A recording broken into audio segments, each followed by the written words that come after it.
자, 이번에 이제 볼 곳은 중세 말의 영국 사회를 볼게요. 자, 영국은 백년 전쟁으로 노르만 정복 이래 프랑스 내에 소유하게 된 거의 모든 영토를 상실하게 되었다.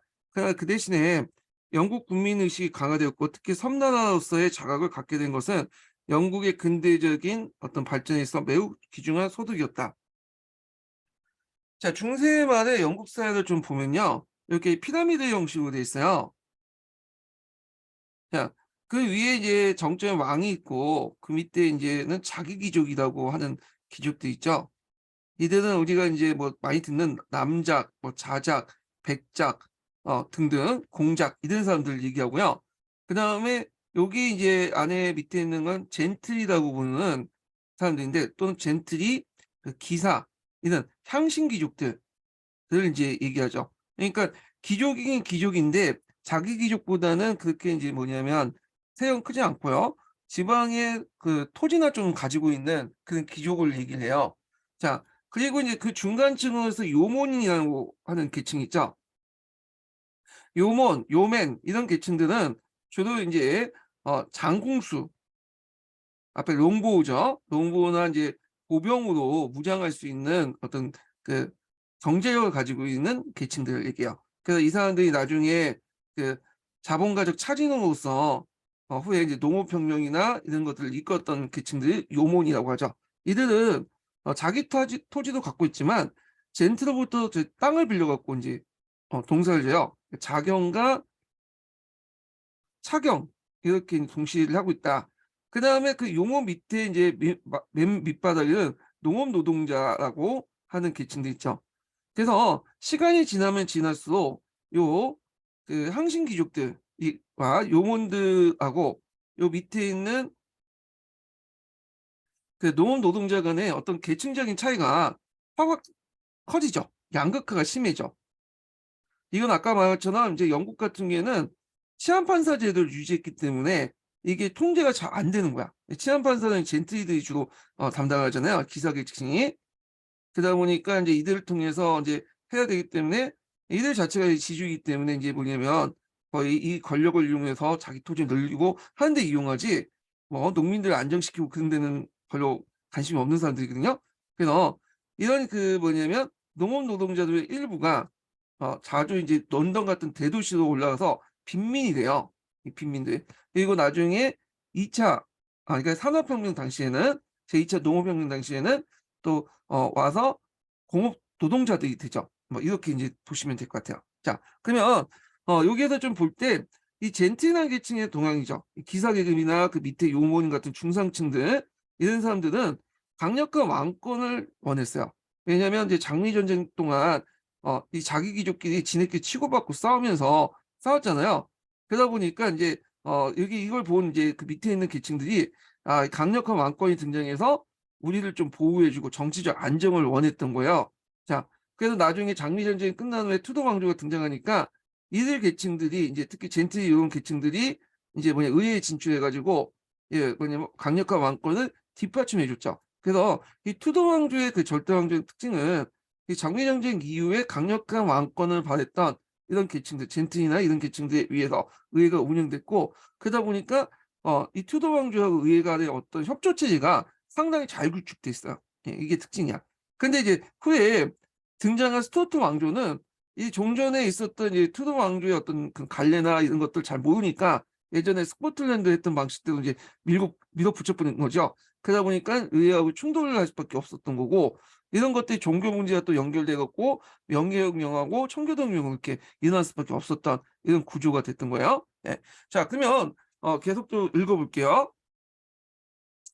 자, 중세 말에 영국 사회 정상에는 약 50 명의 대제후, 이들 자기 귀족이라고 하는 이런 귀족들이 존재를 했고요. 자, 그래서 그 세력의 기반은 강대한 토지 재산으로부터 지대를 비롯한 막대한 수익이었다. 그들은 견고한 성체를 그러니까 석조 성체를 거주했으며 필요할 사병을 동원할 수 있었고 그런 사병 동원이 가능했던 요인은 군역 제국에 대한 급료와 그다음에 보호, 특히 법정에서 보호 역할을 했다. 자, 이들 대제후들은 대부분 백년 전쟁 때의 군대 지휘관이었으며 그들의 사병은 당시 병사들이었다. 그래서 이 리버리와 메이테스 를 바탕으로 종래 봉토 소유를 매겨하는 다른 새로운 사적 소유 관계가 수립되게 되었고, 이를 의사봉건제도라고 한다. 그래서 이제 의사봉건제도는 토지를 주는 게 아니라, 이 토지를 주는 게 아니라 뭐죠? 돈을 주는 거죠. 봉료를. 여기 보시면 급료를 줘. 급료. 그래서 이제 이걸 뭐라고 얘기하냐? 서양사 강의에서는 화폐봉이라고 해요. 화폐봉. 화폐 대신에, 그러니까 봉지 대신에 화폐를 주는 거야. 화폐를. 이런 것들이 여기에서만 보이는 게 아니라 예루살렘 왕국 때 이제 뭐냐, 토지가 부족하니까 보통 그 밑에 하급 기사들한테는 화폐봉을 준다든지, 그 다음에 절대 왕정 국가 시대 때는 귀족들에게 토지를 주면 세력을 키울 거 아니에요. 그러니까 이제 화폐로 이렇게 해서 나눠준다든지 이런 걸 보이게 돼요. 예. 자, 하여튼 이런 새로운 봉건제도는 끊임없는 사회 불안과 무질서의 원인이 되었으며, 자, 대제후는 이들 사병을 단순히 동료 제후에 대해서만 아니라 경우에 따라 왕과 중앙정부에 대해서도 사용할 위험이 있었다. 자, 이들 대우 제후들은 자기 소유자이거나 꼭 자기를 가진 유력자 귀족이었다. 이들 자기 귀족이라고 하는데, 자, 이들 자기 귀족이나 꼭 지위를 상승한 부유한 기사 하위에 있는 젠틀이었다.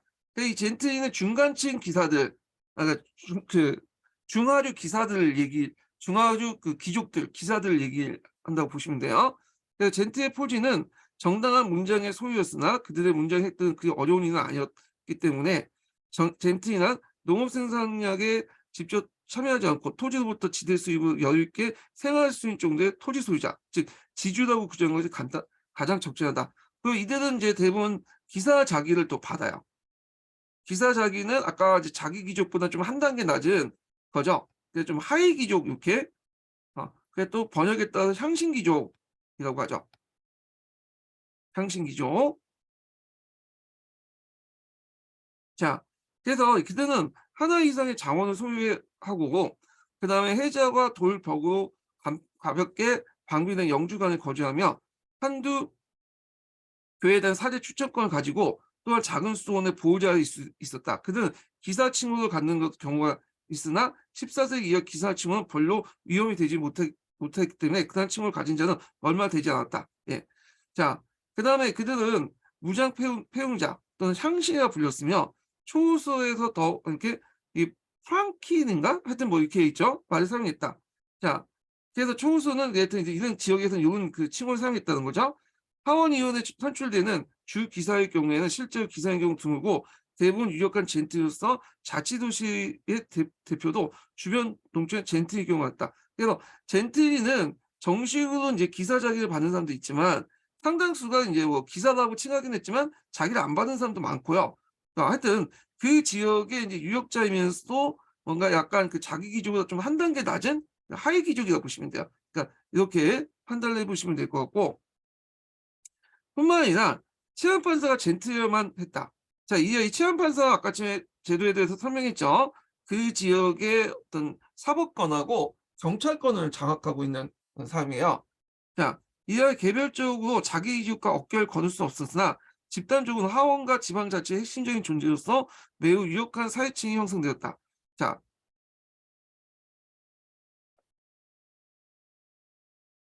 그리고 그들은 사병을 거린 귀족과들 평화 질서를 원하였다. 그러다 보니까 이제 왕권하고 연결돼 있죠. 왕권의 지지자가 되고 이들로 구성된 의회는 당연히 왕을 지지해 줄 수밖에 없는 그 관계죠. 자, 프랑스에서는 미약한 하급 귀족이라도 상업에 종사할 수 없다는 제한이 있었으나 영국에 그런 제한이 없었다. 그리하여 이제 젠틀리의 찬원들이 상인들에게서 상수를 배우고 상인으로서 재산을 축적했으며 부유한 상인은 토지에 매입하여 한 세대 후에 젠틀리를 행사할 수 있었다. 이렇게 있는데 이게 무슨 말이냐면 프랑스 같은 경우에는 철저하게 장자상속제예요. 장자상속제 제가 말 잘못했네. 프랑스 같은 경우에는 그 뭐냐면 상업에 종사하지 못해. 그래서 그 뭐냐면 하급 귀족 같은 경우에는 땅이 별로 없기 때문에 물려받은 땅이 없기 때문에 얘네들 입장을 때 이제 몰락할 수밖에 없는 구조죠. 예. 그런데 영국은 좀 달라. 영국은 철저하게 뭐냐면 장자상속제야. 그래서 군종으로 이렇게 분배받는 게 아니라 장자만 이제 철저하게 이제 기사작이라든지 땅이라든지 이런 것들을 받기 때문에 나머지 차남들은 주로 어떻게 이제 생활하냐면 도시로 가거나 하여튼 용병으로 이제 용병 대장으로 가거나 등등등 해 갖고 전문직으로 종사를 해요. 그래서 거기에 종사를 하게 되고 법률가 이런 것도 종사하고 그중 일부는 땅을 다시 매입을 해 갖고 그 지역의 젠트리 또는 기사 자기를 또 받게 되죠. 이런 이제 구조가 되는 거예요. 예. 그래서 이런 내용도 좀 기억을 해 두시고요. 그래서 영국 같은 경우에는 계급적인 대립이 별로 없어. 왜냐하면 우리가 생각하는 부르주아라는 계급도 그 뿌리를 보면 젠트리거든. 예. 젠트리의 그 차남들 이하가 이제 그 부르주아색들이 됐잖아요. 그러다 보니까 프랑스 같은 경우에는 귀족하고 부르주아의 어떤 계급적 대립이 심한 데 반해서 영국 같은 게 그런 게 없어요. 어차피 그 동률 계급이니까 같이 다만 일하는 직종이 다를 뿐이죠. 그러다 보니까 그 나중에 보는 청교도혁명이나 명예혁명 같은 이런 것도 엄밀히 계급혁명이에요. 프랑스 혁명처럼. 이게 좀 차이가 있어. 프랑스 혁명은 계급혁명적 성격이 있지만 영국의 그 청교도혁명이나 명예혁명은 계급혁명적 성격이 별로 없어요. 예. 그래서 이런 것들이 이제 영국과 프랑스의 어떤 그런 사회구조 이런 차이에서 이제 나타났다고 볼 수가 있어요. 자, 그 특히 15세기에는 모직물 공업이 번창한 지역에서는 젠트리와 상인이 구분하기 어려울 지경이었으며 그 결과 젠트리와 상인은 실제로 자기과 일반 민중의 중간층이 형성되었다. 이렇게 보시면 돼요. 그래서 계층적으로 별 차이가 없었다. 계급적으로. 자, 젠틀의 위치에 위치한 건 독립적인 자연농민 요몬이었다. 자, 요몬은 소규모 자유토지 보유농이거나 대차지농. 그러니까 대차지농은 자기 토지도 있으면서도 남의 토지 빌리는 거죠. 대규모로. 그래서 직접 농사에 종사했으나 또는 임금 노동자를 고용한 경우도 많았다. 자, 이거는 나중에 또 설명했지만 이제 그 삼분할제라고 있거든요. 농업 그 인크레이지 운동 이후에 일어난 삼분할제 관련된 내용도 있는데 그와 이제 관련돼서 좀 얘기하고요. 자, 하여튼 이러한 자연농민층은 14세, 15세기 때 장원제도에 붕괴했다는 영주 직영제 분할 임대를 통해서 양쪽의 중요성이 있어 급속하게 성장했다. 다른 그 사회 계층과 마찬가지로 자연농민층도 유동적이었다. 자, 이런 내용이고 요몬 관련된 설명이죠. 자, 그다음에 요몬은 100년 전일 때 이 창병이나 군병 같은 보병으로 활약을 했죠. 예, 이런 것들 기억도 같이 해주시면 되고. 그래서 앞에서 서강제에서 제가 이제 이 요몬을 가르쳐 용병이라고 하는 이유도 이게 잘못된 표현이 이들은 용병이 아니에요. 농민병이지. 네. 필요에 따라서 이제 수시로 징병하는 예비군 성격의 농민군이에요. 진병당한 군대, 진병군이라고 진병제도 실시해서 동원된 예비군 정도의 성격이거든요. 그러니까 용병이라고 표현한 거는 좀 약간 맞지가 않는 것 같아요. 이거는요. 예. 물론 이제 이들도 약탈은 했지만 용병은 아니에요. 용병. 우리가 생각하는 그돈 받고 계약을 하고 있는 용병이 아니라 때에 따라서 필요에 따라 이제 평상시에 농민이었다가 필요에 따라 이제 예비군으로 편입돼서 뭐 상병이나 군병으로 전투에 동원되는 그런 병력이었다 이렇게 보시면 될 것 같아요. 자, 그다음에 장레 전쟁을 볼게요. 자, 이와 같이 15세기 중엽에 영국의 강력한 젠트리와 부유한 상인층 그리고 중상층 자연농민층을 사회 중축을 이루면서 그들의 지위와 사회생활을 위해서 사회 안정과 법적 질서를 갈망하고 있었다. 자, 이에 반해서 그들 상에 있는 사병을 거느린 세습적인 자기귀족들은 호전적이고 왕에 둘러싼 당파 싸움에 큰 한몫을 하는 심상이었다. 그래서 일어난 것이 우리가 알고 있는 장미전쟁이 일어났죠. 자, 그래서 이런 현상이 장미전쟁이 발생했다. 그러니까 백년 전쟁 직후 발생한 장미전쟁은 영국의 랭커스가와 요크 간의 어떤 그 두 개 왕실 집안이 싸웠던 왕위 쟁탈전으로서 랭커스가는 적색 장미, 요크가는 백색 장미를 표지로 삼았기 때문에 이를 장미전쟁이 난다. 예. 자, 탄생한 지 얼마 안 되는 왕이 오는 헨리 6세는 이제 앞에서 얘기를 했죠. 이 사람은 이제 헨리 5세하고 그다음에 캐덜이라는 그 프랑스 왕녀하고 결혼해 갖고 낳은 애죠. 그래서 어릴 때 태어나자마자 이제 왕이 됐던 사람인데 이 사람은 영국 왕이면서도 프랑스 왕을 한때 겸직을 했죠. 예. 자, 근데 30세경에 정신 이상이 일으키자 보통 영국 왕들 중에 간혹가다 이 정신병이 있는 애들이 있어. 조현병 현상이. 약간 유전인 것 같아, 이것도. 자, 유력한 요크가의 리처드가 섭정이 되었다. 그러자 야심 많은 왕비 마가레트는 이를 위험시하여 그 영국부터 추방을 했으며, 리처드는 곧 기국의 장미전쟁으로 알려진 치열한 왕위 쟁탈전으로 벌어지게 되었다. 그래서 이제 1460년에 랭커스가 군의 왕군은 요크군을 격파하고 리처드가 정상했으나 그의 아들로서 유능한 무장이었던 에드워드가 1년도 못 가서 랭커스군을 격파해 왕위에 올랐다. 예. 그래서 이게 에드워드 4세죠. 자, 그래서 랭커스가는 그래도 단념하지 않고 에드워드 4세를 공격했으나 에드워드는 모든 적대세력을 분쇄했고 미친 헨리 6세를 런던탑에 유폐하는 한편 왕비를 추방했다. 에드워드 4세가 사망할 때 두 젊은 왕자와 수명의 왕녀가 있었으냐, 의회는 두 왕자가 서자라고 선언하고 그 왕족으로서 섭정을 했던 리처드가 왕위에 계승했다. 보통 이 서자라는 의미는 어떤 거냐면 기독교 국가는 철저히 일부일처제잖아요. 그래서 일부일처제인데, 근데 이거는 원칙일 뿐이고 실제로 여러 가지 이제 뭐냐면 첩이 있겠죠. 첩이라는 거는 동양처럼 다 공식적으로 있는 건 아니지만 세컨더들이 있을 거 아니야. 거기에서 낳은 아들들 뭐냐면 서자라고 있어요. 서자. 우리가 똑같은데, 근데 이 서자라고 이제 취급을 받으면 왕위 계승권이 없어. 왜냐면 기독교의 이제 그 결혼관에 의하면 일부일처제가 원칙이야. 그러니까 이 첩에 낳은 자식은 서자가 되는 거야. 혼외자가 되는 거죠.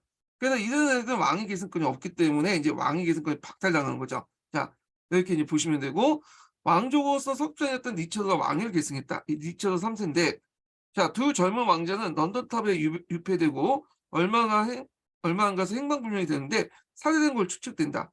자, 이에 어머니 계통으로 왕씨가 연결된 랭커스가 유일한 왕의 요구자인 헨리 투더가 요크가의 부르군을 지원을 미워했던 프랑스 루이 11세의 지원을 받아 리처드 3세를 격파하고 의회의 손을 얻어서 헨리 7세가 됐다. 자, 이 헨리 7세부터 이제 뭐냐면 투더 왕조가 시작됐죠. 그래서 이 그 리처드 저기 뭐냐면, 그래서 이제 랭커스가의 헬리치스가 결혼하면 랭커스가의 헬리치스가 요크가의 이제 뭐냐면 왕녀와 결혼하면서 뭐냐면 새로운 투더 왕조가 등장한 거야. 그래서 랭커스가와 요크가가 이런 과정에서 이제 결혼을 통해서 뭐냐면 결합이 됐다. 그래서 투더 왕조가 만들어졌다. 이렇게 보시면 될 것 같아요. 자, 장리 전쟁은 왕과 대제후 및 귀족 사이의 싸움이죠. 그러니까 왕하고 앞에서 언급한 자기 귀족과의 싸움이야. 얘네들하고 얘네들끼리 싸움이야. 자, 그래서 양측이 다 같이 일반 민중의 손상을 미치지 않도록 유념했으며 런던을 비롯해 대도시들은 중립적인 태도를 지켰다. 그 결과 주로 피해를 입은 것은 내란에 참가한 귀족들, 주로 상위 귀족들인 자기 귀족들이죠. 귀족들로 많은 귀족들이 살해되고 재산이 몰수되었다. 자, 장리전쟁을 말하자면 귀족층이 스스로 몸을 가한 유일의 소수였다. 수수였으며 일반 국민은 내란은 물론이고 특히 지방의 젠틀리와 도시의 시민계층은 귀족들의 횡포와 무질서를 증오했고 이를 방지할 수 있는 강력한 왕권을 갈망했다. 그래서 헨리 7세의 이 절대 왕정은 이런 상에서 배경으로 삼아 등장했다. 이렇게 보시면 될 것 같아요. 자, 그래서 이제 이렇게 있고, 그 다음에 이제 중세말 독일을 볼게요. 자, 영국과 프랑스가 왕권을 중심으로 중앙집권 통일국가가 발전하는 길을 걷고 있을 때 독일은 연방국가와 자치도시 그리고 기사정 등 수많은 대소의 독립적인 정치단위로 분열의 길을 걸었으며, 자, 이러한 추세는 황제권의 세트와 보조를 같이 하는 것이었다. 자, 독일 황제권은 시칠리아 출신의 프리딩 2세를 마지막으로 결정적으로 쇠퇴하게 됐다. 그리고 이제 한때는 황제가 없는 대공의 시대가 있었죠. 자, 그걸 거쳐서 황제 자리는 이 왕가로부터 저 왕가로 전전하다가 황금치서, 자, 금인인장이라고 해서 이제 황금치서로서 7명의 선제에 의해서 선출되었다. 그래서 근데 주의할 것은 예전에는 그런 선출직이 아니었냐? 그게 아니에요. 예전에도 선출직이었어요. 선출직이었어. 다만 이제 예전에 서로 제후들에게 양해를 받아갖고 이제 사실상 세습을 한 거죠. 형식상 선출직이고. 그리고 황금 취소 이후에도 실질적으로 세습직이에요. 7명의 제후들이 있다고 하지만 선거권을 가지고 있는 7명의 제후들이 있다고 하지만 7명 선제후들이 미리 이제 합의 아래 전에 왕에 이제 무리가 없으면 그대로 승계를 해주도록 인정을 해주는 거예요. 인정을. 근데 이제 이 과정에서 7명의 선제후들의 어떤 정치적 지위가 상당히 올라갈 수밖에 없게 되죠. 예, 요걸 이제 염두에 두시면 될 것 같아요. 자, 그래서 황금 취소 자체가 형식상은 선출직이지만 황제를 선출하지만 실질적으로 세습을 그냥 인정해주는 그 제도적 장치였고, 다만 7명의 선제후가 그 역할에 참여함으로써 정치적 위상이 올라갔고, 이 선제후들이 나중에 이제 연방 국가로 성장하는 그런 배경이 되었죠. 선제후 중심으로. 자, 그래서 7개 선제후들 보면 선제후는 선거권을 가지고 있는 제후들 얘기예요. 마인츠, 트리에르, 켈른, 대주교, 여기까지는 종교 제후들이죠. 작센, 활지백작, 그다음 브랜덴부르크 변경백인데 요게 좀 눈여겨볼 게 이 브랜덴부르크 변경백이죠.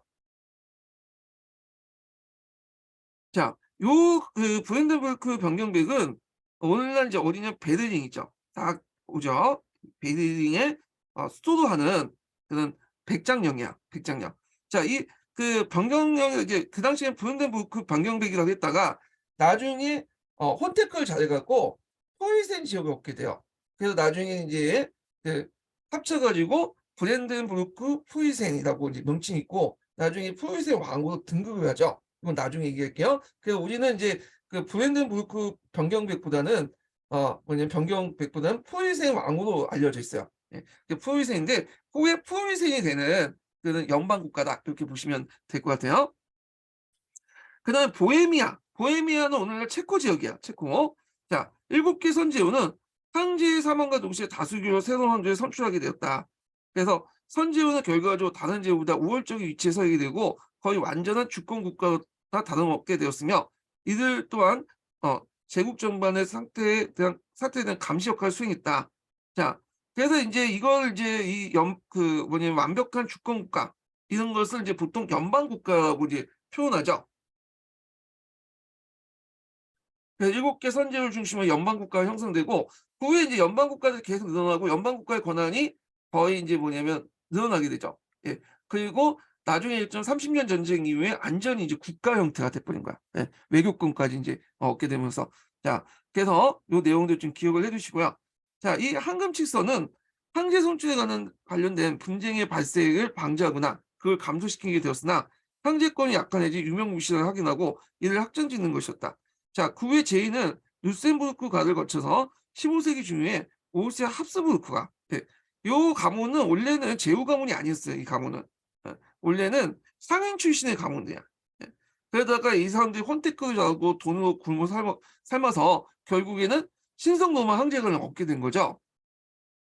하여튼 이 오스트리아 합스부르크 왕가가 정착되고 신성로마 제국이 소멸될 때까지 거의 세습적으로 계승됐고 여태 거의 세습적으로 계승했다는 건 아까 좀 말했지만 칠성제후가 선거를 뽑는다고 해도 이미 그 전에 합의 아래 그 전에 이제 그 왕의 계승자가 크게 문제가 없으면 왕에서 문제 없으면 그냥 승인해 주는 역할이야. 물론 크게 문제 있으면 이제 그 걸림돌이 되겠지만 그래서 그냥 도장만 찍어줬다 이렇게 보시면 돼. 이 선제후들. 그렇지만 도장을 찍어줘도 나름대로 위상이 높겠죠.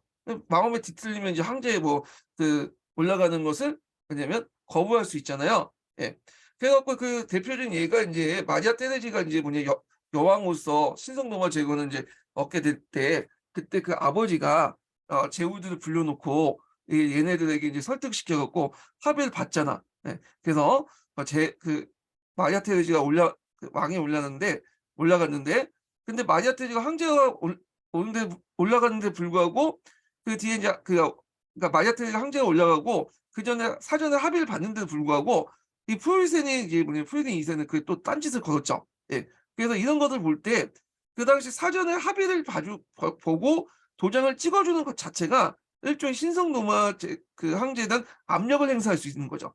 그리고 이걸 통해 자신의 권한을 또 확보할 수 있는 거고 이렇게 해석하시면 될 것 같아요. 그래서 이런 거는 요 과정들 세습을 확보하는 과정에서 도장을 찍어주는 과정에서 이렇게 선제후가 우월적인 지위를 얻게 됐다. 그리고 주권 국가가 됐고 감시 역할을 했고 심지어는 이걸 통해서 자신의 이익을 챙겼다. 예. 포유세 2세처럼 해줬다가 승인을 해줬다가 나중에 취소해가지고 또 공격하고 뭐 그런 경우가 비일비재했다 그거죠.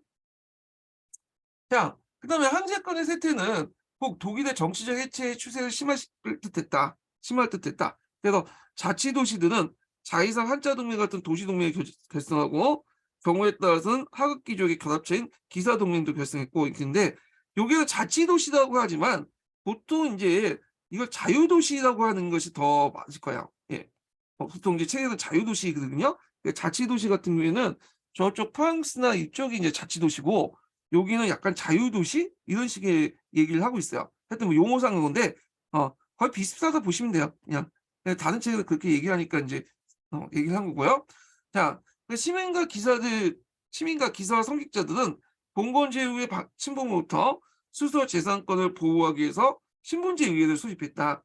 자, 이러한 정치적 해체 추세에서 가장 중요한 건 연방국가의 형성이다. 이렇게 보시면 되고요.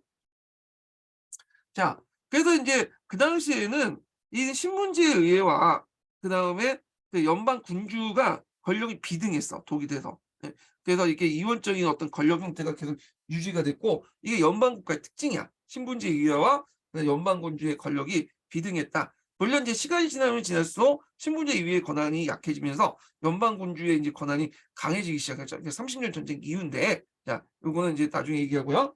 자, 그래서 독일은 연방 국가가 이제 일어났다. 연방 국가 같은 게 형성됐고, 우리가 알고 있는 7선 제후 국가들, 푸일센도 각각 연방 국가였죠. 예. 그래서 이런 내용들 있고, 그리고 이 연방 국가는 나중에 베스튼팔렌 조약 이후에 국가가 연방국가 주권이 국제적으로 승인받아요. 예. 그래서 이때 이제 연방국가의 주권은 이제 나중에 베스튼팔렌 조약을 통해서 완전히 이제 승인받는다. 그래서 하나의 국가로서 자리 잡게 됐다. 이렇게 보시면 될 것 같아요. 자, 연방국가 이미 프리든 2세 때부터 싹트고 있었으며 13세기 후반부터 14세기에 거쳐 유럽의 봉건 제후들은 연방 단위로 영토를 가지고 집권을 뭐냐면 추진시키면서 독립적 경향을 강화시켰다. 자, 그들은 어, 최종 신권 재판권. 최종 신권이라는 것은 뭐죠? 이거는 사형을 집행할 수 있는 권한을 얘기해요.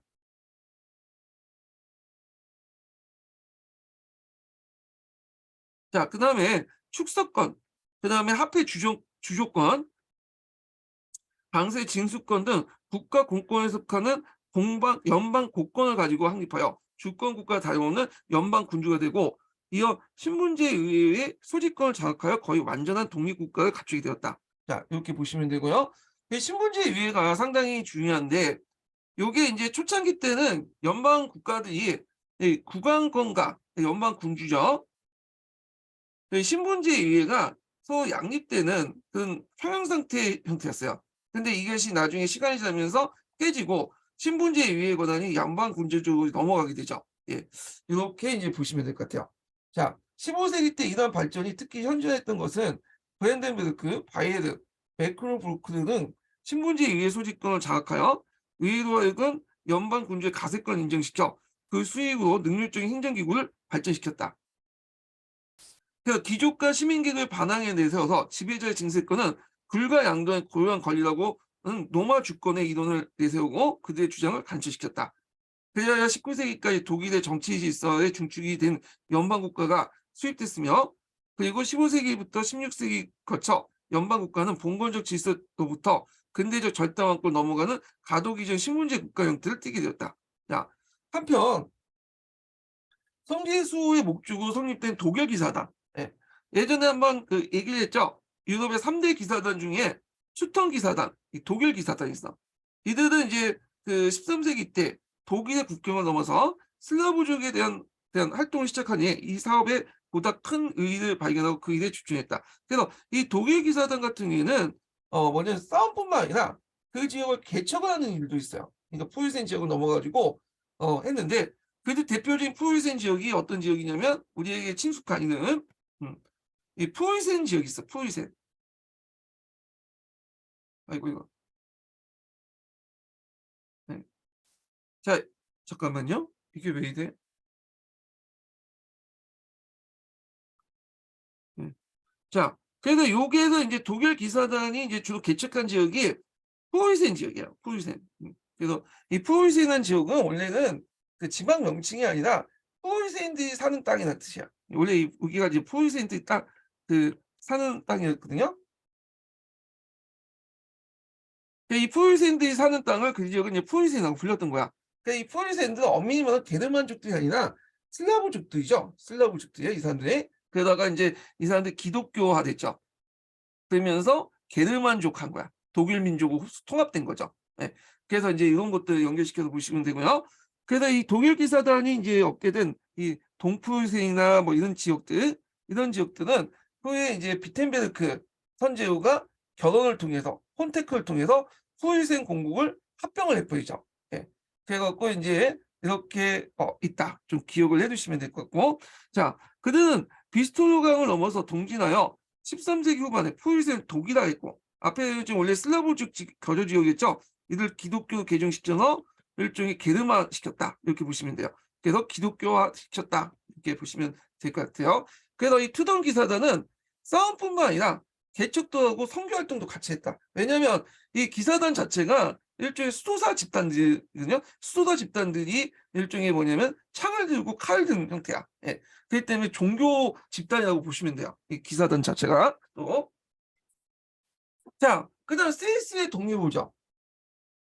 자, 북부 스위스는 원래는 슈반베 공령의 일부였으나 13세기 중엽부터 합스부르크가 이 지역을 세고 확대하자 산림지대 세 개 주가 동맹을 맺고 이에 저항을 하여 14세기 초에 합스부르크가를 격파를 했다. 그 뉴스테르, 추리, 베른 등 다른 주도 이 동맹에 참가해 14세기 말에 다시 합스부르크를 격파하여 독립의 기반을 굳혔다. 자, 그 영토는 더욱 확대되고 1477년에 남쪽으로 세력을 팽창하면서 부르고뉴 샤르를 격파하여 전 유럽의 용맹이 터치게 됐다. 자, 그 과정에서 이제 스위스 군들이 상당히 강하다는 걸 알게 된 거죠. 그러다 보니까 얘네들이 이제 뭐냐, 스위스 용병으로 많이 팔려나가. 예, 용병으로. 그래서 그 당시에 중세 시대나 근세 넘어가서 용병 집단, 유럽의 용병 집단 제일 잘 나가는 게 스위스 사람들이야. 얘네들이 이제 산간 고지에 살고 있기 때문에 호흡량도 되게 크고 폐활량도 크고, 그리고 자기들끼리 동네끼리 또 싸우고 그래요. 그리고 외국 군대와 싸우고, 그 과정에서 이제 전투 기술은 만땅을 이제 뭐냐면 찍었죠. 예. 그래서 이 스위스 용병은 상당히 잘 팔렸다. 15세기 이후부터. 예. 그리고 있고, 나중에 이제 이 스위스 용병을 이제 본받아가지고 독일 용병들을 등장해요. 이 농민군들, 독일 농민들을 중심으로 해서 용병 집단이 만들어지거든요. 그래서 그때 이제 30년 전쟁 그 전에 이제 만들어졌는데, 이를 란치크레이트라고 해요. 이 용병 집단. 그래서 이제 이때 이 독일 용병이 나중에 30년 전쟁 때 사람들 많이 죽이고 그래. 그래서 하여튼 이 중세 후기부터 15세기 이후부터 용병 집단은 요 스위스 용병과 독일 용병, 이게 두 개로 갈려져 있어요. 하여튼 자, 스위스는 연방제로서 공통 통치를 했지만 각 주는 거의 완전한 독립을 유지하고 대외적으로 결합됐지만 내부적 분쟁이 잦았다. 그 때문에 이게 이제 전투력이 만땅이 될 수 있었던 원인이 된 거예요. 자기들끼리 치고받고 싸우면서 하죠. 그래서 스위스의 강점은 통치의 능률성보단 지리적 조건과 주민의 군사력 차질이 있었다. 예. 그래서 산악지대라는 어떤 그런 조건과 그다음에 주민들이 거기에서 살고 또 지네끼리 치고받고 싸우면서 군사력 차질이 올라갔죠. 그러면서 이제 우리가 15세기 이후에 그 뭐냐면 스위스 용병이 탄생하는 계기가 되었다. 이렇게 보시면 돼요. 네. 자, 시칠리아를 보죠. 이 시칠리아는 주인이 많이 바뀌어. 시칠리아는 여러분들 어디 있는지 아시죠? 여기 남이탈리아 보면 여기가 큰 섬이 시칠리아잖아요. 그래서 이제 중세 시대 때 많이 바뀌었는데, 대충 이제 정리를 해보면 처음에 비잔틴이 여기 가지고 있다가 다시 이슬람한테 뺏기고요. 그 이슬람에서 뺏겼다가 이제 노르만이 여기 들어와서 또 차지하죠. 노르만이 이제 시칠리아와 그 남이탈리아까지 이제 장악해서 양 시칠리아 왕국을 만들잖아요. 그러다가 앞에 이제 것처럼 프리드리히 2세처럼 독일이 이제 들어와서 호헨슈타이트가 이제 여기서 장악했다가 이게 나중에 프랑스로 넘어가요. 그래서 앙주가가 이제 뭐냐면 장악을 하죠. 예. 그래갖고 이제 그 이렇게 있다가 이렇게 있는데 그때 이제 뭐 앙주하고 또 이제 여기에서 이제 그 또 싸움이 일어나고 막 등등 했는데 하여튼 그 앙주하고 그 당시에 아라곤이 또 싸워. 예. 그래 가지고 인제 이렇게 해서 뭐냐면 하여튼 결국엔 다시 앙주 넘어가죠. 왔다 갔다 되게 복잡하게 넘어가요. 그래서 이 과정에서 인제 뭐냐면 그 뭐냐면 시체 만종 사건이 등장해요. 예. 그래서 요렇게 복잡한 양상을 띠면서 이제 뭐냐면 그 왔다 갔다 하면서 주인이 바뀌었다. 이렇게 보시면 될 것 같은데 자 그러면 인제 내용을 볼게요. 황제 프레드리 2 세가 사망 후에 교황의 지지를 얻어 프랑스 왕 루이 9 세의 동생 그 앙주 샤르가 시칠리아 지배자가 되었다. 이 앙주가 이제 지배를 했죠. 자, 이러한 처사는 시칠리아 주민들의 의사를 완전히 무시한 걸로 시칠리아 주민들은 프랑스계 군주와 그의 군대를 증오했다. 특히 샤르의 동부 지중해 팽창에 의해 중세를 어, 그 위한 중세 세금을 많이 걸었다는 걸 걸었죠. 그래서 그걸 싫어했다. 비잔티 황제도 샤를 건국하면서 아라곤의 피터 3세 또한 그의 왕비를 통해 화정 관계에 실체 왕위가 야심이 있었다.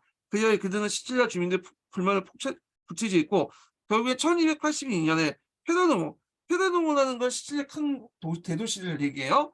거기에서 폭동을 일으켰는데 이 폭동은 곧 전 시칠리아 파극됐다. 자, 이걸 이제 폭동을 일으킨 그 사건을 뭐라고 하냐? 시칠리아 만종 사건이라고 해요.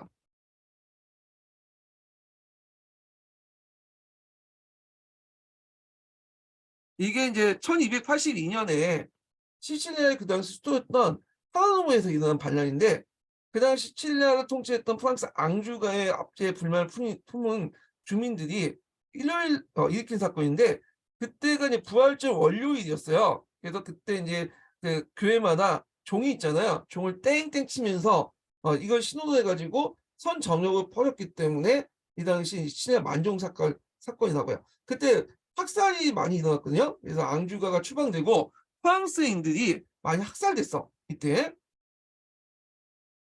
자, 그래서 이제 시칠리아 그 주민은 왕관을 아라곤의 피터 3세에게 제공했고 그 21년간 사르와르 사이에서 시칠리아 쟁탈전이 벌어졌으나 결국 시칠리아는 아라곤의 소중히 남게 되고 앙주는 나폴리로서 남부 이탈리아 유지하는 데 그쳤다 이렇게 했는데 제가 톤을 잘못했네. 이게 앙주가 아니라 아라곤으로 넘어갔어요. 예. 제가 잘못 설명했어요.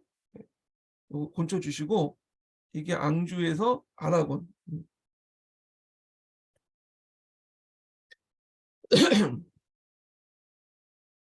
그래서 이제 그 앞에 남이탈리아 지역은 그 당시 앙주각을 계속 유지했지만 시칠리아 지역은 그 아라곤 쪽으로 다시 넘어갔다. 그 사건이 시칠리아 만종 사건이다. 이렇게 다시 수정해서 해주시고요.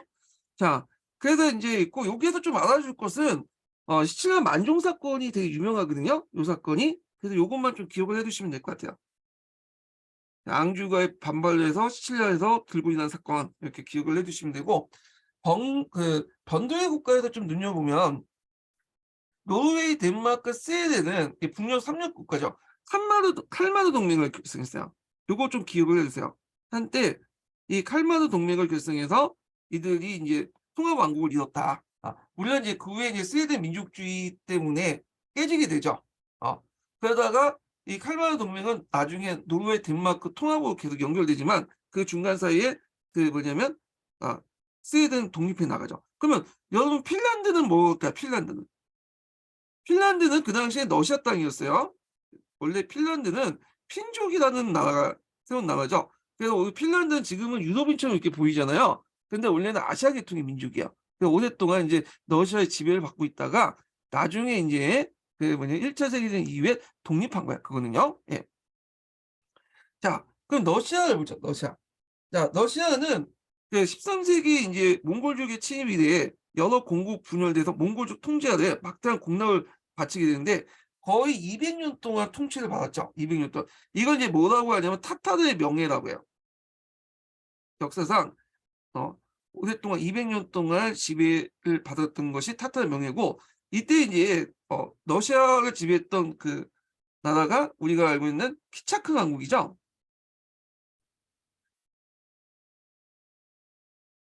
바투울리우스라고 하는 조치울리우스라고 하는 그 나라인데 이 나라는 이제 모든 지역을 다 통치한 건 아니고요.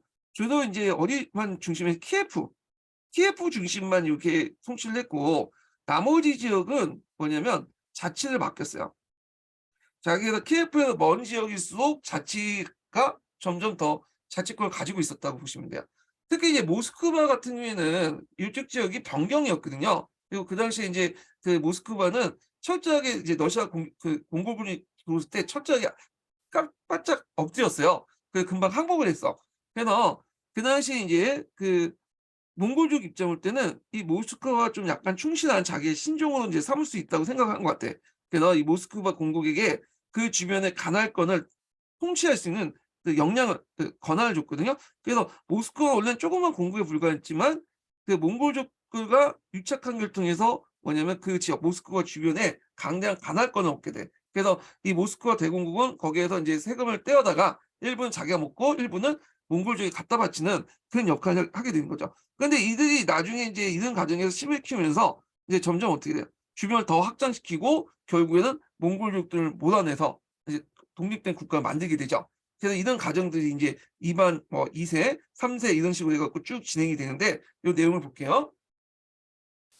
자, 14세기 전반기 때 2반 1세 때 모스크바 대공국의 지도적 세력이 대두되면서 몽골족 지배자로부터 다른 러시아 공국들의 그 공납을 징수한 총책임자가 임명되었다. 이후 14세기 말에는 모스크바 대공국은 몽골 지배에 반항하며 하였으나 실패했고 100년 후인 이제 2반 3세 때 몽골족의 내분과 이로 인해 약할 틈타 몽골의 지배를 해방하고 노보고르드를 이제 획득했으며 노보고르드는 그 모스크바 북쪽에 있는 그 공국이에요. 그래서 이 노보고르드는 다른 그 뭐냐면 키예프 루시 국가들 그러니까 이제 그 당시 러시아 여러 부족 국가들은 곧바로 이제 몽골족과 싸우거나 항복하거나 그랬는데 노보고르드만은 끝까지 싸워서 동력 유지했던 지역이었거든요. 근데 이 지역을 획득을 한 거야. 그래서 영토를 크게 넓혔다. 1472년에 이만 3세는 비잔티의 마지막 황제 진령왕 혼인함으로써 비잔티 황제의 계승자임을 자처한 동시에 모스크바 대주교는 그리스 정교교회를 계승했다. 이렇게 보시면 되겠죠. 그래서 이거는 앞부분에 제가 이제 얘기를 했을 거예요. 예. 그래서 이제 이만 3세가 그 당시 또 비잔티 황제를 이제 계승했다. 이렇게 보시면 되는데 이만 3세 이전부터 그러니까 이제 이미 키예프 공국 때부터 뭐냐면 그리스 종교를 받아들였죠. 그런데 이반 3세가 이제 마지막 황제였던 그 조카와 결혼하면서 자신이 비잔트 황제를 자치를 하게 되고 모스크바 대주교가 이제 그리스 종교에 계승하게 되는데 그럴 수밖에 없는 게 콘스탄티노 교회는 망했잖아요. 그래서 이제 모스크바는 그리스 종교의 문명의 중심지로서 이른바 제3의 로마로 자청했다. 자, 그래서 이제 그걸 볼 수 있는 게 노만을 계승했다고 이제 볼 수 있는 게 뒤에 노마노프 왕족들이지만 그 황제를 짜르라고 부르죠. 네, 이런 것들은 이제 거기 시저라는 명칭에서 나온 거고, 그다음에 황실 무늬가 이제 독수리 문화 있어. 로마노프 그 왕실에 보면, 자 이런 것들이 로마를 계승했다고 보시면 될 것 같아요. 네. 그래서 제3의 로마는 1로마는 우리가 생각하는 로마, 2로마는 콘스탄티노플, 3로마는 모스크바 이렇게 보시면 되겠죠. 자 이베리아 반도에서 재정복을 통해 그 설립한 아라곤, 카스티아, 포르투갈, 그리스 세 개 왕국이 그레나다의 무어인들 이슬람 국가에 대한 공격을 계속한 가운데 도시 경제가 계속 발달하고 신분제인 코르테스가 발달했다. 예. 이 코르테스 명칭 좀 외워두셔야겠죠. 자 그러나 영국과 프랑스의 경우와 달리 이베리아 반도의 국왕은 능률적인 중앙정부 수에 너무 미약했다. 자 이러한 이베리아 반도의 큰 변화를 가져온 것은 아라곤의 파르디난드와 그 카스티아의 이사벨라의 결혼이었다고 볼 수 있다. 예. 그래서 이제 이렇게 했는데 이사벨라가 이제 두 명의 신랑감을 이제 선택을 하게 됐다고 그래요. 그래서 포르투갈 왕하고 아라곤 왕. 그런데 그 당시에 국토를 볼 때는 포르투갈이 약간 더 큰 것 같죠. 예. 근데 이 포르투갈의 국왕이 보니까 못생기고 나이도 많고 그러니까 젊고 잘생긴 아라곤 국왕을 채택했다고 해. 그래서 결국에 이 운명이 이사벨레가 어떤 남자를 선택에 따라서 이 아라곤을 선택하면서 이 아라곤하고 카스티아 왕국이 결합되면서 오늘날 스페인이 됐겠죠. 예. 그래서 하여튼 이렇게 했는데 만약에 이제 이사벨라가 포르투갈을 선택했으면 그 포르투갈 국왕 상태였으면 요 땅의 이제 지도가 이렇게 됐겠죠. 지금 뭐 이렇게. 예. 자, 그래서 포르투갈하고 카스티아 왕국이 결합이 됐겠죠. 예. 자, 하여튼 그 웃자고 하는 셈이고요. 자, 두 사람이 이따 왕에 오르면서 그 통합된 에스파냐 왕국이 뭐냐면 탄생되게 됐다. 자, 그래서 에스파냐는 이슬람의 최후 거점, 그레나다. 이게 이제 이슬람의 최후 거점이었죠. 그레나다를 이제 공격하여 이를 병합하고요. 포르투갈은 중세 이래 독립왕국을 남게 되었으며 두 나라는 꼭 신앙과 신대 요구 발견을 앞장서게 되었다. 이렇게 보시면 돼요. 그래서 이제 이렇게 해서 재정부 관련된 내용을 좀 봤고요. 그 다음에 넘어와서 교환권의 쇠퇴에 관련된 내용을 보죠. 자, 교환권의 쇠퇴인데 이 교환권의 쇠퇴에 관련돼서 이제 필립 4세하고 보니파키우스의 8세 대립, 그다음 우냠 샤크타 요 내용이 이제 예전에 기출문에 나왔던 거죠. 예. 그리고 그 과정에서 이제 오컴하고 위클리프가 이제 나왔고, 그다음 후스나 후스 운동, 예. 그래서 이제 대응하는 과정에서 이제 우리가 알고 있는 콘스탄트 공예 이렇게 나왔는데 여기 상당히 중요한 부분이야. 예. 그래서 중세사에서 여기도 상당히 많이 나오는 부분이거든요. 요 3절도 교환권의 쇠퇴와 이런 내용도 많이 나오니까 좀 봐주시는 게 좋을 것 같아요. 자, 두 번째 인증번호 알려드릴게요. 두 번째 인증번호는 88번입니다. 네, 두 번째 인증은 88번이에요. 자, 그러면 한번 읽어볼게요. 중세 교환권이 단순히 그리스도의 그리스도의 영도자로서만이 아니라 세속적인 면에서 보편적 권력으로서 황제권과 싸웠고, 세속 군주 위에 군림할 뿐만 아니라 막강한 경제력을 가질 수 있었던 것은 민족 이동과 선호마 제국의 몰락으로 조성된 혼란과 무질서라는 중세 초기의 역사 상황과 지방 분권적인 봉건사의 구조와 깊은 관련이 갖고 있다. 자, 그래서 이 중세 초기의 역사적 사안, 그 다음에 지방공적 봉건사의 구조와 관련돼 있다는 거죠. 예. 자, 그렇기 때문에 중세 말에 있어서 이제 봉건 사회가 붕괴되고 집권적인 통일 국가가 성장하면서 보편적 권력으로서 교환권은 그 중립의 기반이 상실되면서 세속적 왕권의 도전을 받을 수밖에 없었고, 그 과정에서 교환권의 쇠퇴의 길을 걷게 되었다.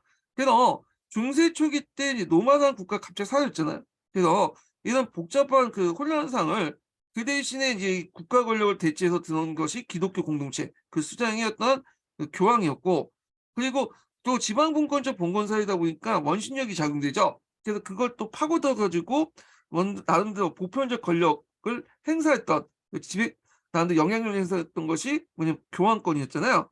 근데 이런 두 가지 조건들이 중앙집권 국가가 등장하면서 없어지게 된 거죠. 그러면서 이 왕권이 강해지면 강할수록 이제 교회가 이제 필요 없게 되고, 그래서 당연히 세속적 권력과 교환권이 이제 충돌할 수밖에 없는 그 배경이 있었다. 이렇게 보시면 될 것 같아요. 자, 그 다음에 두 번째 단락부터는 이제 뭐와 관련된 거냐면 필립 4세와 그 다음에 보니파키우스 8세의 갈등 내용이에요. 예. 이것이 예전에 한번 기출에 나왔던 거죠. 예. 그래서 첫 번째 이제 내용을 보면, 갈등의 배경을 보면요. 자, 13세기 말 프랑스 필립 4세가 가스코뇨 공룡의 쟁탈전에 필요한 전비를 연출하기 위해서 국내 성직자의 가사를 가자, 아직까지 100년 전 이전이에요. 필립 4세 때는. 그래서 이제 교황 보니파키우스 8세가 교소를 발행하여 이에 반대했다는 거. 이런 것들이 갈등의 배경이 됐죠. 그래서 성직자 가세권이 제일 중요하다. 성직자 가세권.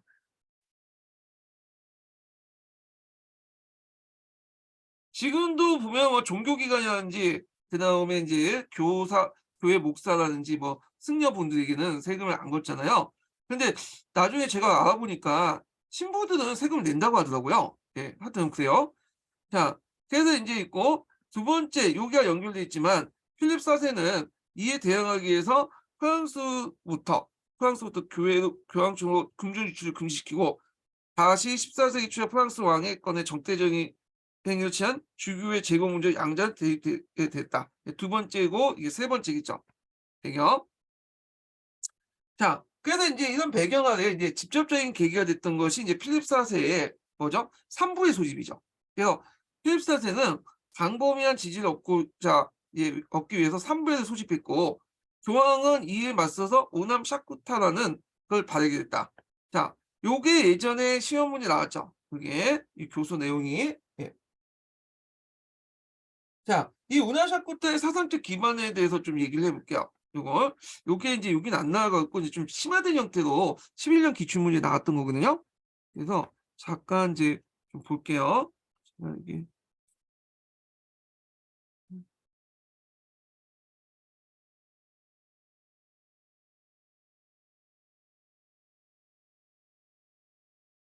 잠깐만요. 자, 운얄사탐이라고 이제 하는데 이게 라틴어 발음이기 때문에 그냥 여기 표기를 그냥 좀 잠깐 다를 수 있어요. 예. 그래서 그 내용을 보면 자, 복음서의 말씀은 권력에는 두 개의 칼이 있다고 우리에게 가르쳤다. 따라서 두 개의 칼, 즉 영적인 칼과 그다음 그 속세의 칼은 모두 권력의 그 고의 권력에 속해 있다. 그러니까 세속 군주도 내 말을 들어라 그런 것이야. 그리고 이 속세의 칼은 교황에 의해 쓰여야 하며 영적인 칼은 교회가 써야 된다. 사제는 영적인 칼자루를 잡으며 왕과 기사는 속세의 칼자루를 잡는데 속세의 칼은 사제의 동의를 거쳐 사제의 뜻에 따라 사용한다. 자, 이 말은 뭐냐면 영적 권력과 세속 권력이 있는데 어디가 더 우월이라든가 영적 권력이 우월이니까 왕은 뭐냐면 내 말을 들어라는 거야. 그래서 왕권에 대한 이제 뭐냐면 교황권의 우월의 극단적인 것을 강조했다. 이렇게 이제 얘기를 하고 있죠. 그래서 이제 이의 사상적 기반은 뭐냐면 이 우냐샤코트의 사상적 기반은 그 그라티우누스의 법령 위기성. 앞에서 제가 노마법과 교회법 얘기할 때 그라티누스에 대해서 좀 언급을 했었죠. 그래서 이 사람이 이제 교황 중심의 어떤 법령을 교회 법을 정리를 했어요. 예, 이런 것들.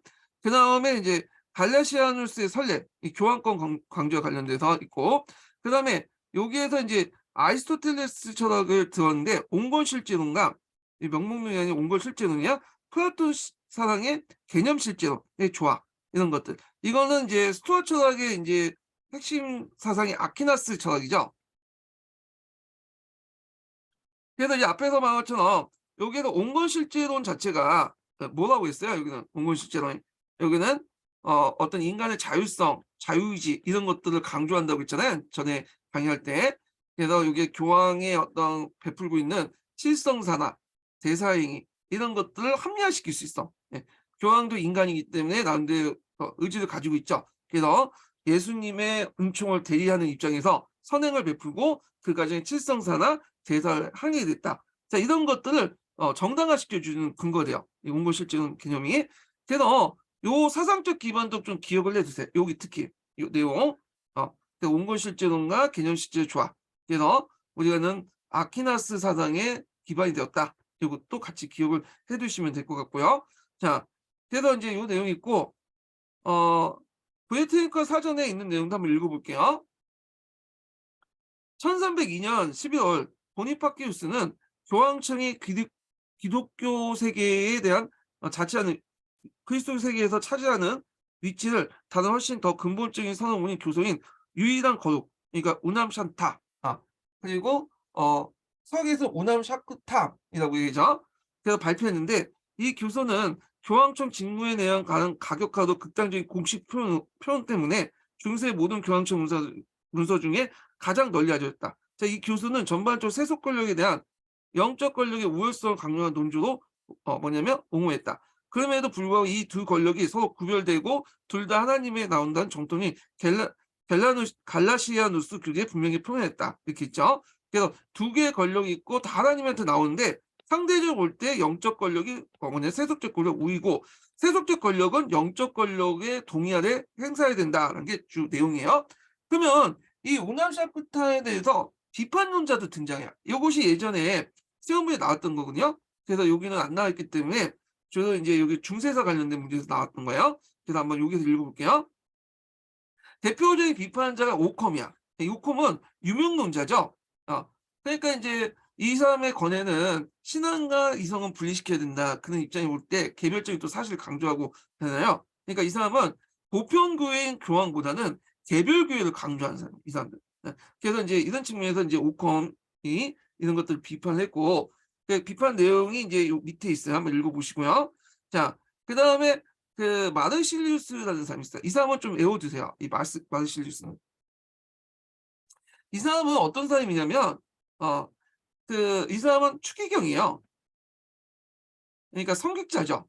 그런데 이 사람은 좀 약간 추기경에도 불구하고 교황의 생각과 좀 다른 생각을 갖고 있어. 이 사람은 뭐냐면 영적인 권력과 그다음에 세속적인 권력 중에 어느 걸 더 우선시하냐면 요 세속적 권력을 더 우위로 봤어요.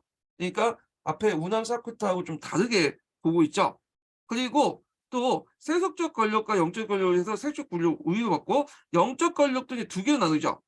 뒤에 다시 얘기했지만 교황과 공의가 이제 있거든요. 그때 이제 교황의 권한을 더 중요시 여기냐 공의주의에 있어서 공의의 권한을 더 강조하는 했는데 요게 공의의 권한을 강조했어. 네. 그래서 교황권을 좀 까는 데 앞장섰던 사람이야.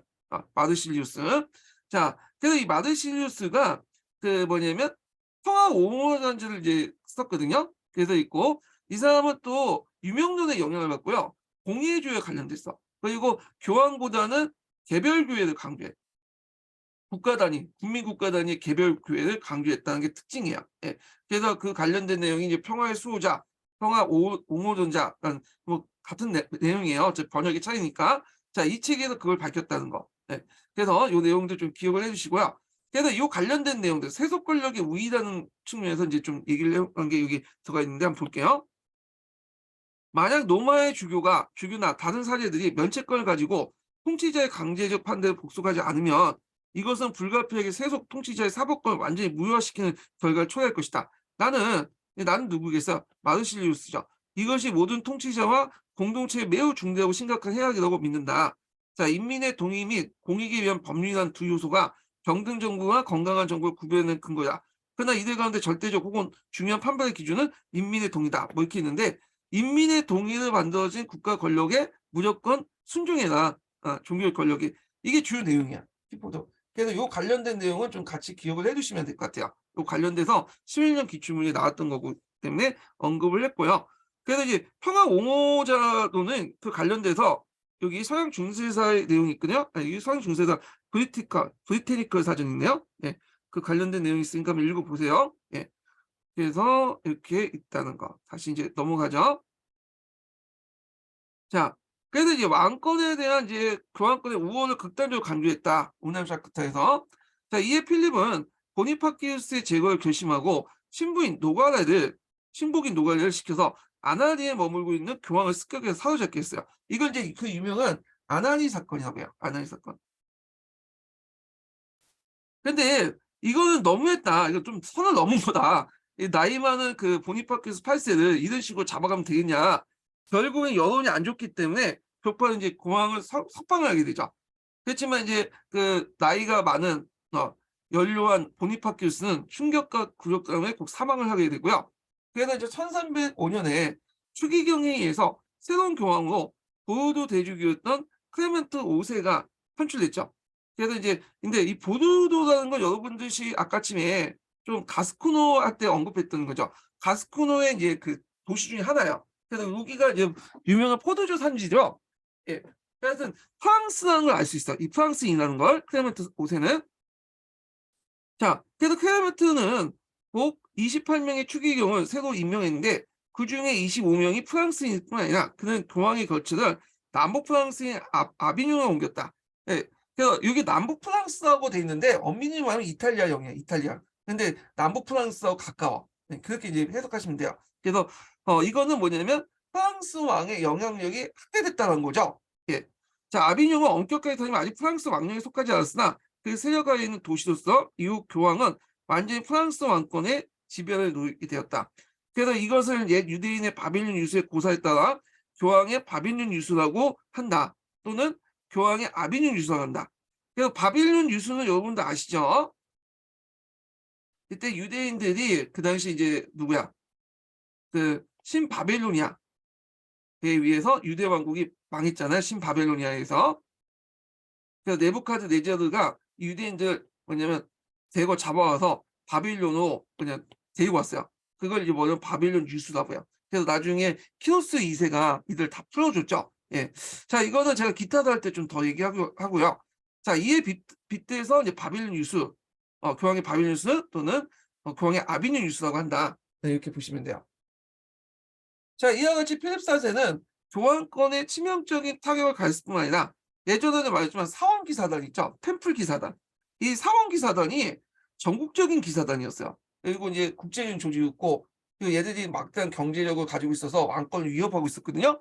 그래서 이들을 그냥 해체시켜버려. 예. 그래서 사원 기사단을 해산하고 그들을 프랑스 내의 강대한 영지를 몰수하기도 했다. 그래서 13세기 절정이 닿았던 교황권이 교황은 태양이요 국왕이 다이다고 이제 이노케트 3세가 얘기했던 거죠. 호언장담했던 시대와는 너무 상이한 상황이 전개되기 시작한 것이다. 그러다가 이제 1377년에 교황청은 다시 로마로 가고 다음에 로마 시민들 압력으로 이탈리아 출신의 교황 우르반 6세가 추기경에 의해 선출됐다. 그러나 추기경도 곧 그와 대립하게 되어 새로이 프랑스인 교황 클레멘토스 7세가 선출되었고 클레멘토스 7세는 아비뇽으로 다시 교황청을 옮겼다. 그래서 교황청은 로마와 아비뇽 갈려졌고 이른바 교회 대분열이 일어났다. 그래서 교회 대분열 이후 이 교황이 2명이 되죠. 그래서 이제 로마의 교황과 아비뇽의 교황이 2명이 돼. 예. 근데 또 이제 거기에 또 3명의 교황이 또 나타나요. 뭐 그래서 옥신각신 싸우게 되다 보니까 교회의 대분열을 통한 이제 교회가 권위가 어떻게 돼요? 뭐냐 떨어지죠. 그리고 그때 양쪽에 붙은 이제 세속 권력들이 이제 되면서 이제 또 그 이 세속 권력이 다툼으로 또 연결되고요. 예. 자, 그 교회가 이제 교황이 통제가 안 되니까 또 교회 조직이 이제 뭐냐 느슨느슨해져요. 그러니까 거기에 부정부패가 더 많아지고 그렇게 되는데 자, 하여튼 그 내용을 볼게요. 자, 이 영향인데 여기 이 교회 대분열 결과 영국과 독일은 노마들, 프랑스와 에스파냐는 아비뇽을 각각 지지했으며 자, 이러한 세속적 세력의 지지가 교회 분열을 오히려 조장하고 장기화시켰다. 대립하는 두 교황과 세속 군주의 결탁은 교황권의 위험을 손상시킨 물론 교회 전체의 어떤 타락시킨 결과를 가져왔고요. 교황권의 위상을 뭐냐면 약화시키는 계기가 되었다. 이렇게 보시면 돼요. 자, 그 다음에 이제 오컴하고 위클리프가 있어요. 이 오컴은 예전에 한번 그 스콜라투나 갈 때 나왔죠. 네, 오컴. 그래서 이제 있고 위클리프도 나올 가능성이 되게 많죠. 이 사람도. 예, 교과서 사료에도 있는 사람이니까 좀 볼게요. 자, 이런 상황 속에서 신학과 신학면에서 큰 변화가 생기는데 새로운 경향이 나타났고 된 것은 당연한 거다. 14세기 초 영국의 프란치스코바 수도세 윌리엄 오컴은 그 뭐냐 철저한 유명론을 제창했다. 자, 예전에 한번 얘기했죠. 요때 오컴이 제창한 유명론은 종전의 구유명론, 이게 개념론이라고 하죠. 개념론을 더 앞선 거야. 이 신유명론이야. 개념론, 구유명론은 그래도 인식의 유를 인정하잖아요. 유사 개념. 우리가 생각하는 1+1 할 때인데 1의 개념과 1의 개념을 인정하잖아요. 자, 근데 이 신유명론은 이 개념조차도 인식의 유사성조차도 뭐냐면 인정하지 않아. 철저히 개별적인 사실들 관계. 그래서 이 사람들의 논리는 1+1은 2가 될 수 없다. 이게 뭐냐 1과 1을 하지만 1도 엄밀히 말하면 1.115가 될 수 있고 요 1도 아주 미세하지만 0.99가 될 수 있잖아. 똑같이 이게 1이라고 해갖고 한 것은 그 유사성만 바탕으로 둔 거 각각 1이라고 한 거잖아요. 그러니까 이거는 개별적인 사실을 뭐냐면 무시한 거다. 그래서 철저하게 개별적인 사실에 대한 관찰과 그리고 해야 된다. 그래서 사물을 정확히 보려면 내 마음속에 있는 관념이나 이런 것들 다 뭐냐면 면도날처럼 지워버려야 된다. 이렇게 주장하죠. 우리가 면도를 통해서 이게 뭐 수영을 깎듯이 이 마음의 면도날을 통해서 우리가 가지고 있는 이제 선입견이나 관념들 지우고 나서 삶을 봐야지 정확하게 그 삶을 개별적인 사실을 알 수 있다. 그래서 이 신유명론은 상당히 이제 여기보다 더 극단적으로 나갔다 보시면 돼요. 여기요. 자, 이 신유명론자들 입장 볼 때는 예전의 철학은 이 구유명론까지는 뭐냐면 신학하고 철학을 결합시키려고 했어. 그러니까 철학을 통해서 어떻게 하면 신의 의지를 증명시키고 신앙을 증명시키려고 했는데 이때부터는 완전히 붕괴되죠. 깨지게 되고 신앙과 이성은 조화를 파겠다. 신앙을 통해서 알 수 있는 거는 신학을 통해서 알 수 있는 거고 철학은 뭐냐면 이성을 통해서 알 수 있는 거다. 그래서 신앙은 신학을 통해서 신앙을 알 수 있는 거고 말 잘못했나? 예, 신학을 통해서 신앙을 알 수 있는 거고 철학은 통해서 이성을 알 수 있는 거다. 그렇게 이제 주장을 하게 돼요. 신학은 신학을 통해서 알 수 있는 거고 철학은 그 철학을 통해 이성을 통해서 이성을 알 수 있는 거다. 이런 식으로 이제 해서 신앙과 철학을 분리시켰다. 그래서 이제 이래서 이제 의미가 있는 거죠. 철학이 분리되면서 신학으로 분리되면서 이제는 신의 논리를 어떻게 증명할 그 문제가 아니라 사물을 어떻게 관찰하고 인식하느냐, 그리고 그 인식하는 방법이 뭐냐, 이게 이제 초점을 맞추게 되는 거예요. 그래서 근대과학의 어떤 싹을 틔웠다. 사물을 있는 그대로 바라보면서 관찰하는 방법을 이제 뭐냐 강구하면서 그런 경향이 있었는데, 그에 대한 인식론적 기반을 잃었던 사람이 이 얼룡 오컴이라는 사람이에요. 유명한 사람이 이 사람이요. 자, 하여튼 이렇게 있고, 그 다음에 이제 쭉 계속 읽어볼게요. 자, 그래서 이 사람은 이제 유명론을 제출하면서 신앙과 이성의 조화를 파괴했고, 나가서 교권정치와 그 제도가 신앙의 전부를 말하는 것이 아니라고 주장했다. 그래서 이제 앞에서 얘기한 이제 그 내용 있죠? 요 내용. 우남 샤크타에 대해서 비판적인 발언을 했다. 비판을 받다. 이렇게 보시면 될 것 같아요. 자, 이런 오컴의 이제 주장에 보다 더 위험한 사상을 전개한 사람이 누구냐면 옥스퍼드 대학의 신학 교수였던 존 위크리프야. 이 사람도 되게 유명하죠. 자, 이 사람의 이제 비판 내용도 꼭 기억을 해두셔야 돼요. 이거는 이제 뭐냐면 책에 있죠. 관련된 내용이. 잠깐요. 그래서 이제 잠깐 이 오컴의 위크리프 이제 내용인데 그걸 보면요. 자, 어디까지 했어? 네, 여기. 자, 그는 교회와 부의 이제 사치를 이제 뭐냐면 공격을 했으면 유명해졌으며, 그 다음에 교회 재산은 세속적 권위의 배려로 유지되는 것이라고 하여 당시 교회 재산을 탐하고 있는 랭커스고의 고트 존을 비롯한 영국 귀족의 환영을 받았다. 그러니까 언젠가는 그 교회 재산을 뺏을 수 있다. 이런 어떤 이론적 기반이 된 거잖아요. 그 다음에 두 번째로는 죄를 범한 성직자가 집정한 성사는 무효이며, 그 다음에 성사 자체는 영혼의 구제의 본질적인 것이 아니라고 주장했다. 성사는 앞에서 얘기했죠. 보통 카톨릭 교도들이 이제 뭐냐면 천국에 가려면 신앙도 있어야 되죠. 믿음도 있어야겠지만 성사를 받아야 돼. 교회에서 베푸는 선행인 성사를 베풀어야지만 천국에 갈 수 있죠. 그래서 이거는 영혼의 구제의 본질적이 아니다. 이 성사는 그냥 할 수도 있고 안 할 수 있다. 그걸 꼭 받아야지만 저쪽 천국에 가는 게 아니다. 이거는 이제 기독교 그 카톨릭 입장부터 단지 이단이죠. 이단이에요. 그 다음에 그리스도는 영적인 존재뿐만 아니라 빵이나 포도주에 존재하는 게 아니라 아니라고 해요. 하체설 주장했다. 하체설이라는 것은 이제 뭐냐면 그 예전에 기독교 그러니까 예수님이 마지막 만찬을 했잖아요. 그래놓고 이제 얘기를 하면서 이제 빵과 포도주를 제자들에게 나눠줬어. 그래서 이제 성경에 보면 빵은 자신의 살이고 포도주는 나의 피다. 이런 식으로 얘기를 했거든요. 자, 이거는 그냥 은유적인 표현인데 이걸 가지고 교회에서는 어떻게 해석하냐. 빵은 꼭 뭐냐면 살이 되는 거고 포도주는 예수님의 피가 되는 거다. 동일하다. 뭐 이런 식으로 논리한 거죠. 화학적 변화가 일어났던 빵이 그 살이 된 거고 포도주가 그 피가 되면서 화학적 변화가 일어났다. 그 자체가 동일하다. 이게 하체설이에요. 그러니까 모양만 달리할 뿐이지 다른 형태로 변했다. 그래서 동일하다. 이런 게 하체설인데 이 하체설에 반대해서 뒤에 뭐 공체설도 나오고 성령 임재설도 나오고 하나의 상징적 행위에 불과하다. 이렇게 이제 보는 것도 있고 다양한 견해인데 지금 나중에 설명하고요. 자, 그리고 있고 그 다음에 이제 다섯 번째 뭐냐면 자, 기독교 신자의 생활 방식은 교회의 가르침이 있는 게 아니라 성경에서 구한다고 제일 중요해요. 성경. 자, 예전에는 성경 외에도 교회에서 예전에 내었던 전승이라는 것을 강조했어요.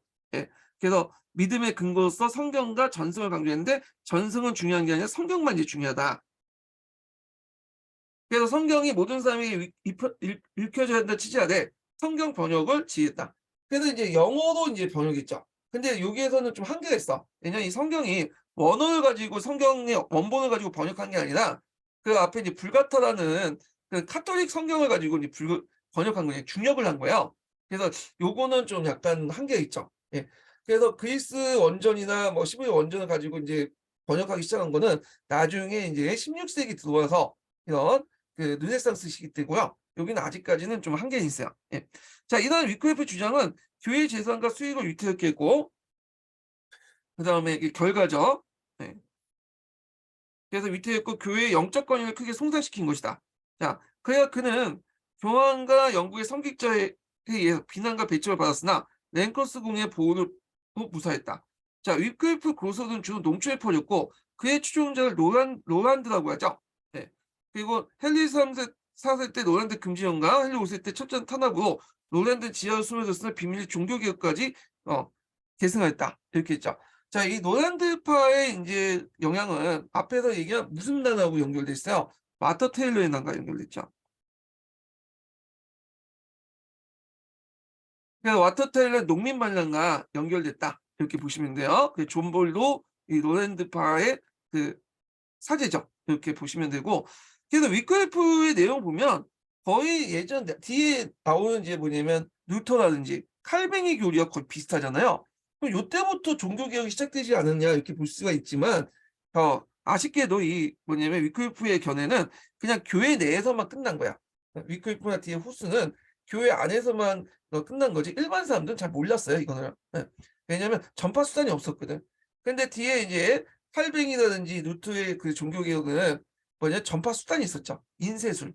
인쇄술 통해서 또 자국으로 있는 것들 인쇄하면서 어떻게 사람들 일반 사람도 알게 된 거죠. 그러면서 이제 뭐냐면 이게 이제 교회에 큰 타격을 줬던 거야. 이렇게. 그래서 요 단계까지는 아직까지 널리 일반화되지 못했고 다만 그 문제에 발언을 했던 위클리프나 홉스 입만 막으면 문제가 해결되는 것처럼 됐지만 칼뱅이나 루트 단계에 들어와서는 이 입만 막아갖고는 안 되죠. 이미 사람들이 다 알고 있잖아. 그러다 보니까 이제 이게 더 커지게 된 거고 이런 것들이 종교 개혁은 이제 확대된 거다. 이렇게 보시면 될 것 같아요. 자, 그래서 인제 이렇게 보시면 되고 흡수와 흡수 운동을 볼게요. 이 흡수와 흡수 운동은 인제 단순히 종교 운동뿐만 아니라 요 지역이 보헤미아죠. 보헤미아는 체코잖아요. 그 당시 이제 신성로마 제국 안에 있었는데 이 흡수와 흡수는 단순히 종교 운동이 아니라 이 종교를 매개해서 보헤미아 민족주의 운동을 했다 보시면 돼요. 보헤미아. 그래서 어떻게든 신성 로마 제국에 벗어나려는 그 민족주의 운동을 같이 했다. 그래서 흡수는 보헤미아 민족주의의 상징적 역할을 한 거야. 네. 그러니까 단순히 그 신교, 흡수교를 믿는다는 것 외에도 이것을 통해서 뭐냐 교황으로부터나 그 독일 제국부터 벗어난다라는 상징적 의미가 있는데 그렇기 때문에 나중에 신교도 확산될 때 체코는 국교를 버리고 신교를 받아들였던 거죠. 이미 이제 후스나 후스 운동 때부터 그런 그 반항적 기지들이 먼저 확산됐다고 보시면 돼요. 자, 내용을 보면 보헤미아 왕 칼 4세의 딸이 그 영국의 리처드 2세와 첩제 왕이었던 관계로 그녀에 따라서 영국에 왔던 보헤미아인들은 위클리프 사상을 보헤미아에 전하게 됐고 칼 4세가 건립한 프라하 대학에서 위클리프 지지자가 증가하게 되었다. 흡수도 그 중에 한 사람이었다. 그래서 열렬한 종교개혁가 했다. 그러니까 흡수는 위클리프 사상을 영향을 받았다고 보시면 돼요. 그는 위클리프 사상을 전부 받아들이지 않았으나 고위 성직자의 부와 세속성을 공격하고 신앙생활을 성경이라고 주장했다는 거죠. 예. 여기 성경. 자, 그는 1412년 나폴리 왕과 대립하고 있던 교황 존 23세가 그의 지지자에게 면죄부를 판매하는 허용을 반대해서 대학과 교회부터 추방당했다.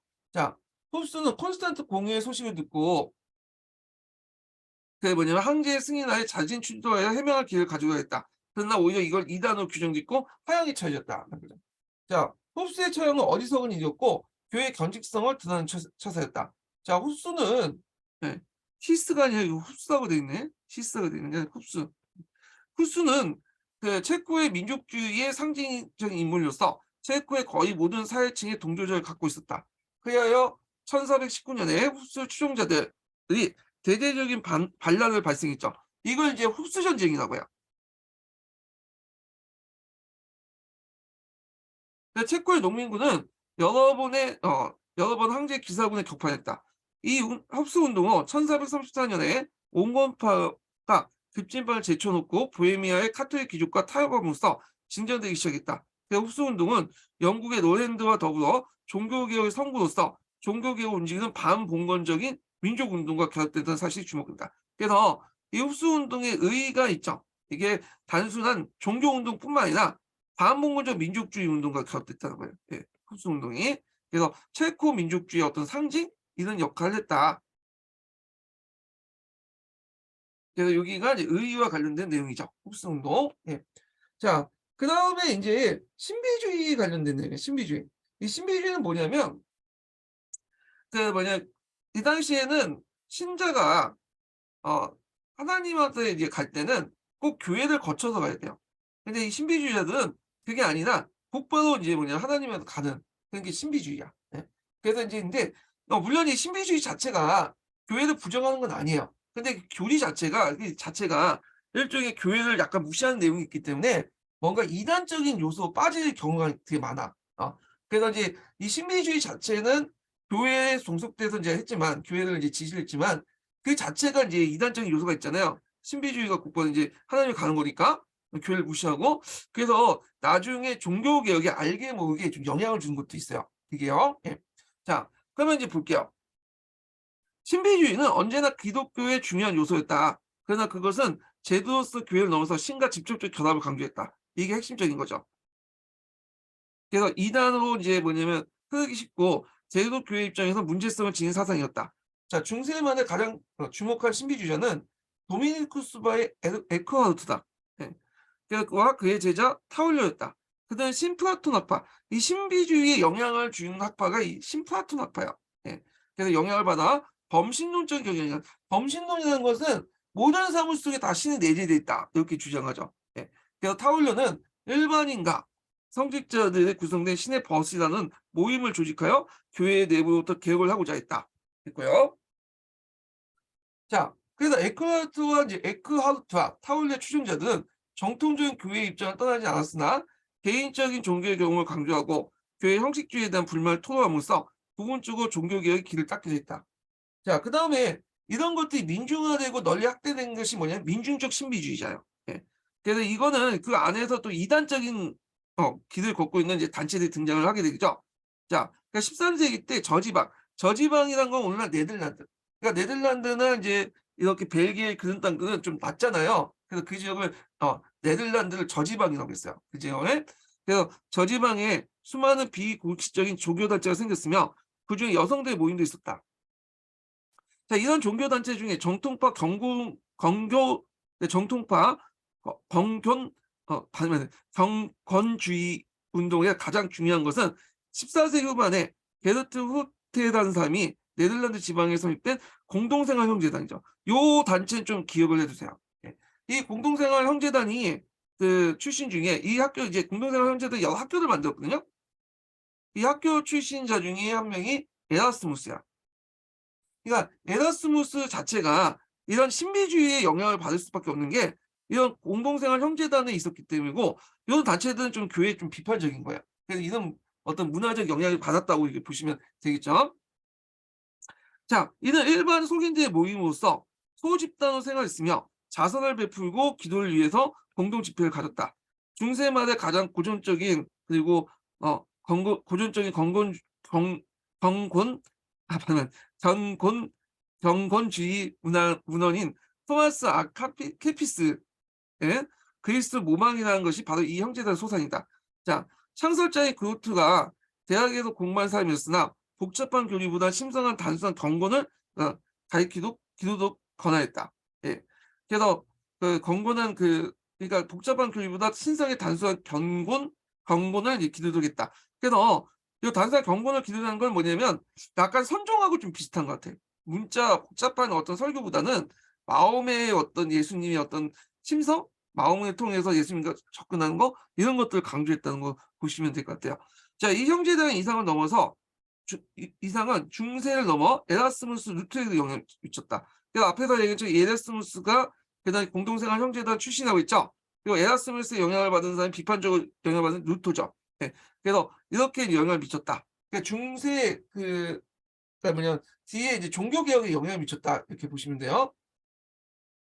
자, 중세말의 교황청이나 교회 지도자들이 가장 큰 잘못은 반드시 이단적이거나 반교회적이 아닌 훌륭한 종교적 정력을 적절하게 조절하지 못한 데 있다. 14세기의 교황들은 모두 새로운 종교 사상이나 종교적 감정을 의혹의 눈으로 보았으며 이제 교회는 필요한 개혁을 수행할 정신력을 상실한 듯이 보였다. 이렇게 있죠. 자, 그래서 있고 그 밑에 이제 콘스탄트 공의와 관련된 내용인데 오늘은 여기까지 할게요. 제가 이제 약속이 있어가지고 오늘 여기까지 하고요. 예, 요 부분은 다음 주에 진행을 하겠습니다. 예, 자, 오늘 수고하셨고요. 다음 주에 뵐게요. 예.